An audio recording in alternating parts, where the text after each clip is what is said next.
dalam rangka meningkatkan syiar dakwah digital. Mohon dukungan Jawahir TV Pontianak. Mudah-mudahan channel ini, siaran ini lebih bermanfaat bagi saya khususnya dan seluruh jamaah ikhwan dan akhwat dan seluruh majlis taklim. Mudah-mudahan bertambah keberkahan dari Allah Subhanahu wa taala, membawa kita kebaikan dunia dan akhirat. Demikian, wassalamualaikum warahmatullahi wabarakatuh. Kemarin belum dibahas ya, memang sudah dibaca selesai, tapi belum dibahas. Saya hanya menjelaskan tentang sebab-sebab munculnya azan. Ya, sejarah munculnya azan yang kemarin tuh, yang terakhir. Nah, sekarang baru kita bahas nih ya. Jadi disunnahkan sebelum memasuki salat itu, yakni dua macam azan dengan iqamah. Ini hukumnya sunnah. Ya, disepakati hukumnya sunnah.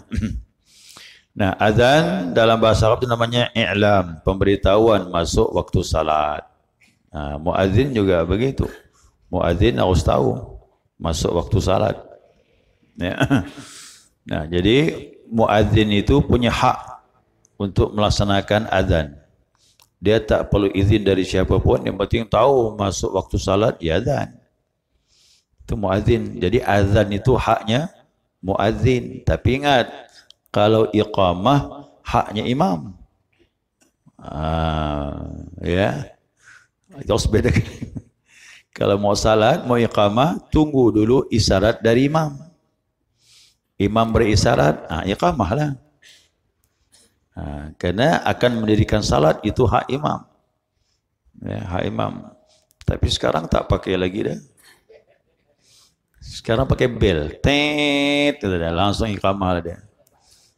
Tidak masalah, yang penting itu disepakati kan begitu. Dahulu tidak ada bel seperti ini. Bel ini bid'ah.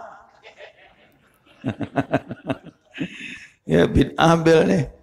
Nah, jadi ada perbedaan. Kalau azan itu hak muadzin, tapi kalau iqamah tunggu isyarat dari imam. Itu adab begitu. Bilal itu menunggu untuk iqamah, nunggu Nabi keluar. Ya, karena rumah Nabi itu kan bersebelahan dengan masjid. Ya, jadi pernah Bilal sampai orang-orang tertidur tuh. Qabliyah sudah, Nabi belum muncul lagi, tertidur sahabat. Karena lamanya Nabi muncul. Bilal tak berani iqamah, tunggu Nabi muncul baru iqamah. Ya, itu adab namanya. Nah, sekarang tambung ya. Wa fil syar'i dzikrun makhsusun syuri'a lil i'lam bisalatin mafruḍah. Nah, secara syariat ya, secara syariat bahwasanya dia zikir-zikir tertentu, azan ditentukan zikirnya, tidak sembarangan. Ya, kemarin sebab-sebab munculnya azan. Ya, dapat isyarat mimpi ya. Nah, sahabat bernama Abdullah bin Zaid.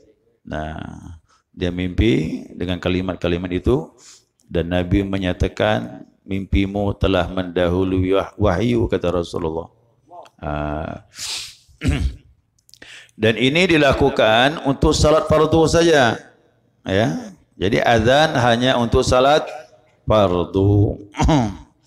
Nah, disyariatkan azan dengan iqamah ini dengan kitab, ya, kitab Al-Quran dan Sunnah Nabi Muhammad SAW dan ijma'nya umat. Nah, jadi tiga dasar hukumnya: Al-Quran, hadis, ijma'. Ya, ijma' para ulama. Di antara firman Allah Subhanahu wa taala surah Al-Maidah ayat 58, wa idza nadaitum ila shalah, apabila kalian menyeru untuk salat. Menyeru itu panggilan. Panggilan artinya azan. Kok diserukan artinya panggilan salat itu dengan azan. Ayat yang lain surah Al-Jum'ah, ya, pada hari Jumat itu. Wa idza nudiya lis-salati min yaumil jum'ah fas'au ila dzikrillah. Jadi di sini ada kalimat idza nudiya lis-salah, apabila dipanggil salat, untuk salat. Nah, ini khusus Jumat nih. Siapa yang bertransaksi setelah azan atau azan sedang dikumandangkan, transaksinya pada waktu itu yang dilakukannya haram. Ya. Bagaimana hasilnya? Hasilnya halal. Jangan salah paham nih ya.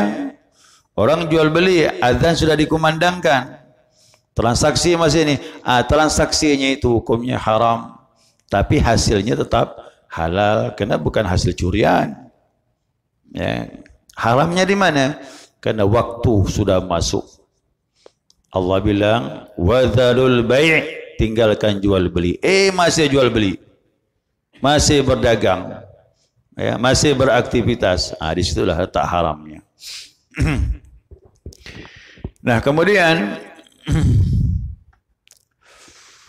wal akhbaru fi dzalika katsiratun minha. Adapun akhbar itu khabar dari hadis Nabi sallallahu alaihi wasallam banyak. Ya, di antaranya hadis dari Malik bin Al-Huwairits. Malik bin Al-Huwairits radhiyallahu anhu berkata, qala Rasulullah sallallahu alaihi wasallam. Rasulullah bersabda, "Idza hadaratis salatu falyu'adzin lakum ahadukum." Apabila telah datang waktu salat, hadir itu maksud waktu salat tiba, maka azanlah salah seorang dari kalian. Ya, wal yu'ammakum akbarukum, dan jadi imamlah yang lebih tua di antara kalian. Tapi kan ini hadis yang kedua, kalimatnya ini lebih tua, tapi disandingkan dengan hadis yang lain.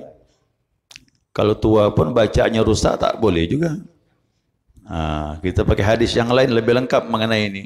Jadi yang terbaik qiraat dulu jadi imam. Yang kedua paham sunnah, paham hukum, mana yang batal, mana yang tidak. Yang ketiga baru umur. Ya, baru umur. Itu adabnya. Dengan hadis ini kalau datang waktu salat kata Nabi, azanlah salah seorang dari kalian.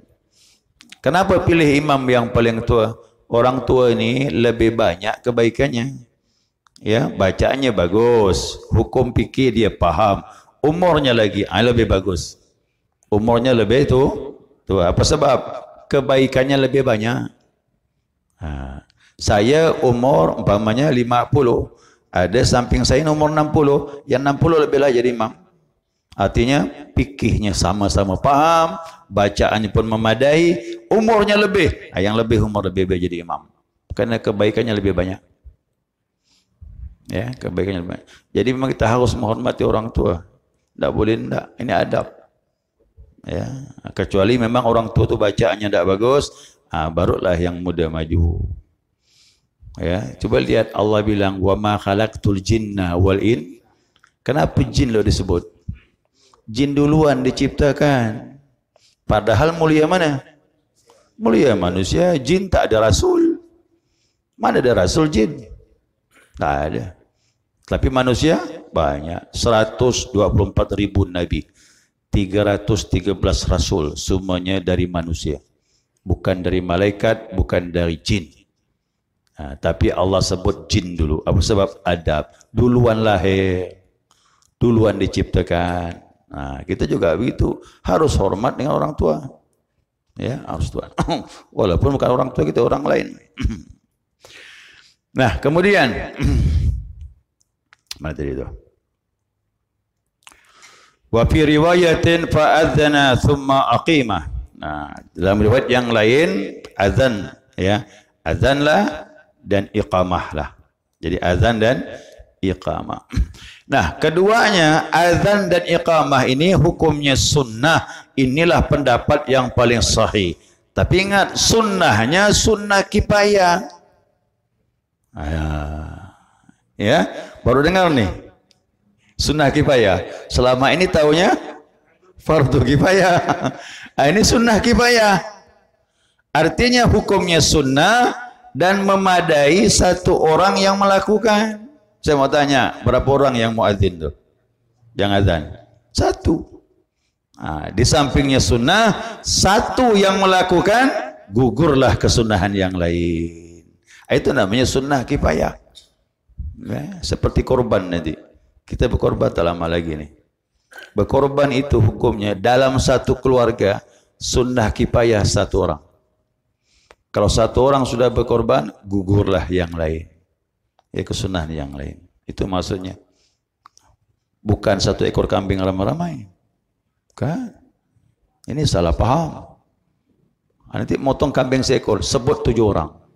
8 orang. Kenapa? Nabi nyebut untuk dia, keluarganya, umat. Itu mempersekutukan pahala.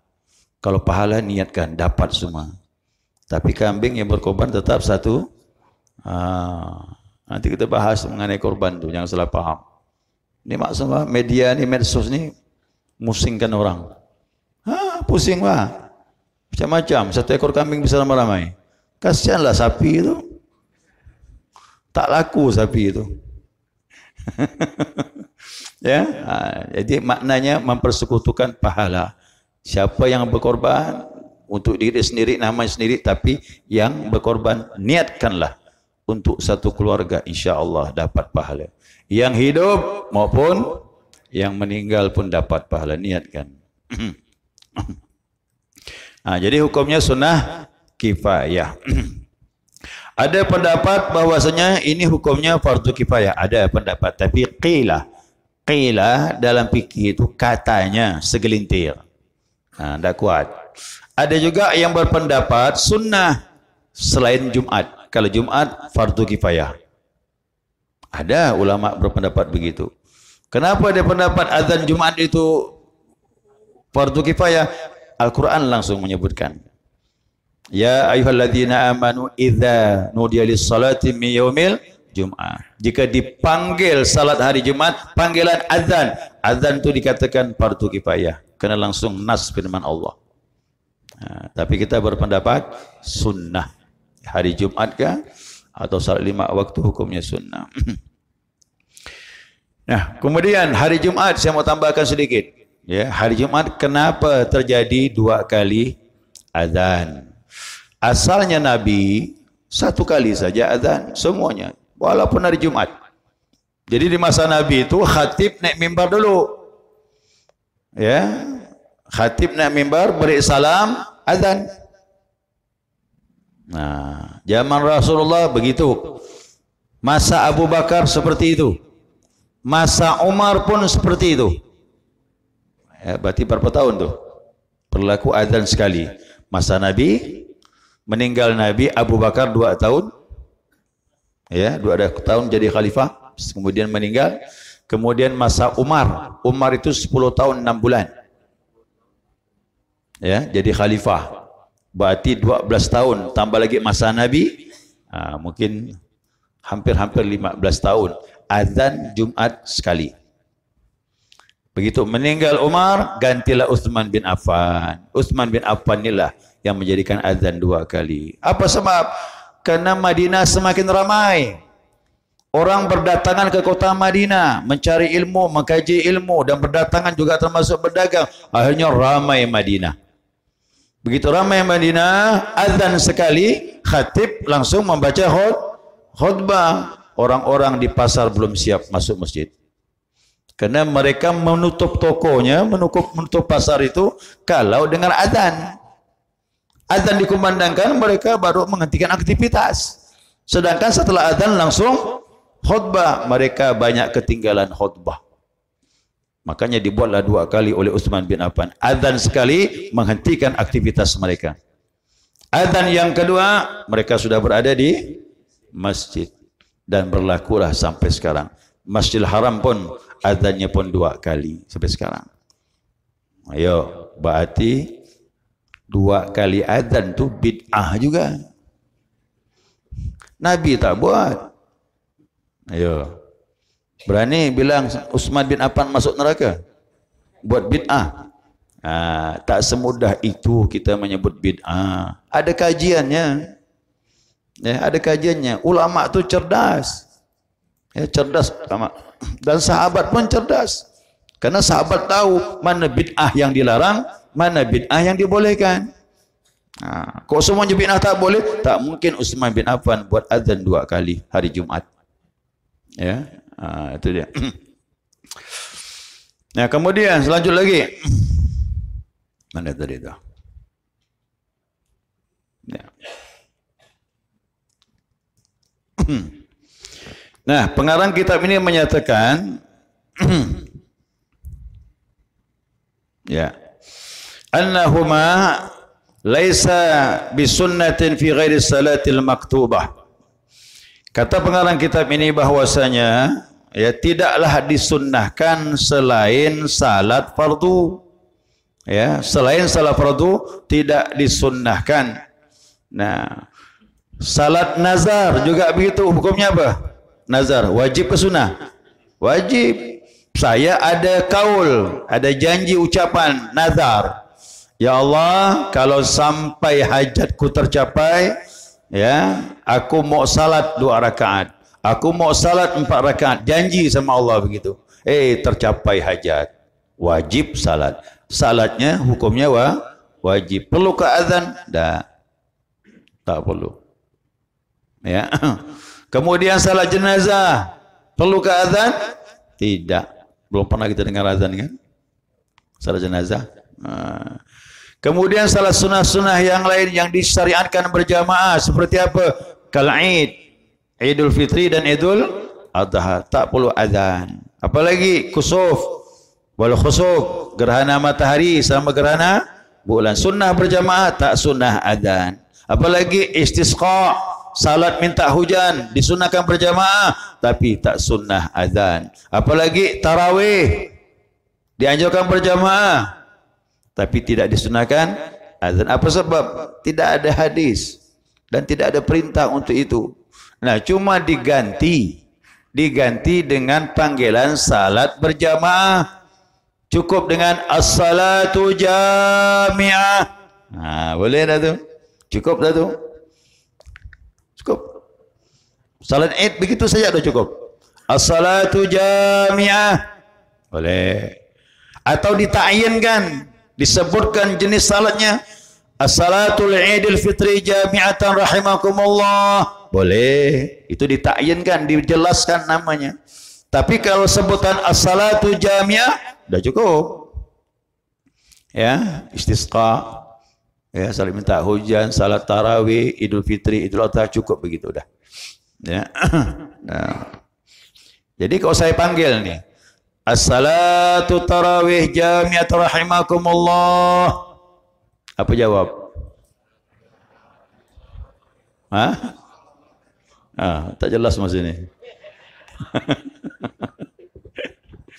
Ya, salat Id, as-salatul Idul Fitri jami'at rahimakumullah, apa jawab? Mana pun as-salatu la ilaha illallah. Itu jawabnya sama dengan waktu kita menjawab panggilan dalam azan. Waktu dipanggil ya, hayya 'alas salah.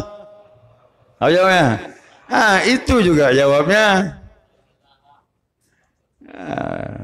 Dalam kitab itu pendapat ulama mengatakan yang lebih mendekati waktu dipanggil as-salatu jami'ah, cukup jawab la haula wala quwwata illa billah. Bukan as-salatu la ilaha illallah. Ini pengaruh tarawih, ini susah ni. Ya. Nah, kemudian dalam salat fardu, itu untuk salat sunnah berjamaah tu ya. Dalam salat fardu tak perlu lagi panggil begitu. Kan? Iqamah sudah selesai.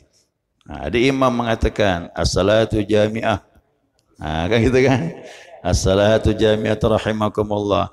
Dan ini tak perlu. Yang mana yang paling bagus? Yang bagusnya ucapkan untuk meluruskan saf. Sawu sufufakum, istawu sufufakum. Terserah yang mana saja boleh. Luruskan saf. Boleh. Itu yang bagus. Sawu sufufakum fa inna tasfitas sufuf min tamamis salah. Hadis yang lain min iqamatis salah. Boleh. Luruskan saf, meluruskan saf termasuk kesempurnaan salat kata Nabi. Kalimat ini boleh dipakai salat berjamaah. Itu tujuannya. Begitu sudah iqamah, orang berdiri semua, imam jangan takbir, pandang dulu makmum atau beri isyarat, beritahu, sawu sufufakum, saf luruskan. Luruskanlah dan rapatkan, boleh. Ya, dan rapatkan. Jadi cukup itu. Selanjutnya lagi, mana tadi?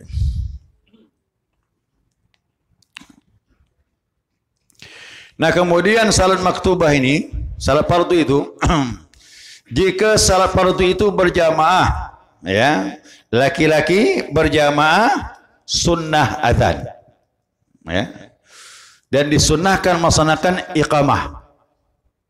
Saya ulangi, salat berjamaah disunahkan azan dan iqamah laki-laki. Bagaimana kalau salat sendirian? Sunnah ke azan? Kita bahas minggu depan. Ini agak panjang sikit pembahasannya. Ya kita bahas sikit. Kalau sendiri bagaimana? Sunnah dan azan? Belum pernah orang salat sendiri azan? Pernah azan di rumah? Itu nanti kita bahas. Ya, perempuan bagaimana hukumnya? Nanti kita bahas. Kita cukup nih ya.